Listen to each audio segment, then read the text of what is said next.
नमस्कार महाराष्ट्र राज्यातील तमाम कर्मचारी बंधू भगिनींनो, लोकसभा निवडणुकीच्या कामकाजासाठी नियुक्त केलेल्या कर्मचाऱ्यांना अतिकालिक भत्ता अदा करणे संदर्भात जी.आर. निर्गमित झालेला आहे। आजच्याच रोजीचा जी.आर. 1 जुलै 2024चा काय आहे सविस्तर जाणून घेऊ। या व्हिडिओ पूर्ण बघा। चॅनलवर पहिल्यांदा आला असाल तर चॅनलला प्लीज सबस्क्राइब करून बेल बटन दाबायला विसरू नका। तर चला व्हिडिओला सुरुवात करूया।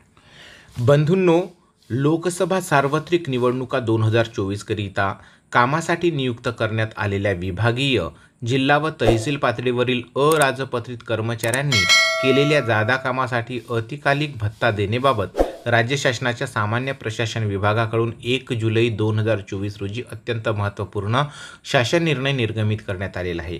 राज्यामध्ये दिनांक 19 व दिनांक 26, 7, 13 व 20 मे अशा 5 टप्प्यात लोकसभा सार्वत्रिक निवडणुका घेण्यात आलेल्या आहेत। दिनांक 16 मार्च 2024 रोजी लोकसभा सार्वत्रिक निवडणुकीचा कार्यक्रम घोषित केल्यापासून ते दिनांक 6 जून 2024 या निवडणुकीची प्रक्रिया पूर्ण होईपर्यंतच्या कालावधीमध्ये कार्यरत राज्यातील विविध कार्यालयातील अराजपत्रित कर्मचाऱ्यांना पुढील शर्तीच्या अधीन राहून अतिकालिक भत्ता मंजूर करण्यात येत आहे।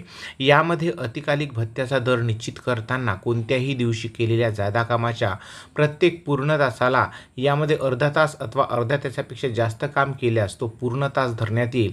अशा प्रत्येक तासाच्या मूळ वेतनाच्या प्रमाणात देण्यात येईल।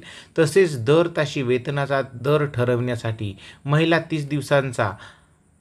30 दिवसाचा आणि गट ब अराजपत्रित व गट क कर्मचाऱ्यांसाठी दिवस 8.5 तासांचा, वाहन चालकांसाठी 9.45 तासांचा समजण्यात येणार आहे। तर चतुर्थ श्रेणी कर्मचारी व वर्गाचे दैनंदिन कामाचे तास बृहन्मुंबई 9 तास व इतर ठिकाणी देखील 9 तास समजण्यात येतील।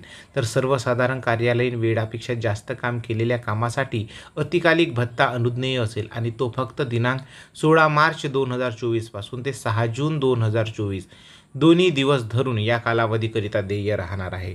सदर कालावधीतील सुट्टीच्या दिवशी करण्यात आलेल्या निवडणुकी संबंधीच्या कोणत्याही कामासाठी अतिकालिक भत्ता दिला जाणार आहे। तसेच अतिकालिक भत्त्याची कमाल मर्यादा ही त्यांच्या माहे एप्रिल 2024च्या देय होणाऱ्या मूळ वेतन एवढी असणार आहे। यामध्ये इतर कुठल्याही भत्त्याचा समावेश होणार नाही। तसेच सदर अतिकालिक भत्ता एका राजपत्रित कर्मचाऱ्यास एकदाच देय राहणार आहे। या संदर्भातील सामान्य प्रशासन विभागाकडून तयार करण्यात आलेला जुलै 2024 रोजीचा हा निर्णय मी तुम्हाला स्क्रीनवर स्क्रोल करतोय, बघू शकता। बंधूंनो, हाच तो निर्णय ज्याबद्दल आतापर्यंत आपण सगळी चर्चा केलेली आहे। तर हा एक आनंदाचाच निर्णय आहे, चांगली बातमी आहे। यामुळे निवडणुकीच्या कामकाजाकरिता कार्यरत सर्व कर्मचाऱ्यांना याचा नक्कीच फायदा होणार आहे। याबद्दल तुम्हाला काय वाटते हे तुम्ही कमेंट्स करून नक्की लिहा। चॅनलवर जर पहिल्यांदा आला असाल बंधूंनो तर चॅनलला प्लीज सबस्क्राइब करून बेल बटन दाबायला विसरू नका। धन्यवाद। जय महाराष्ट्र।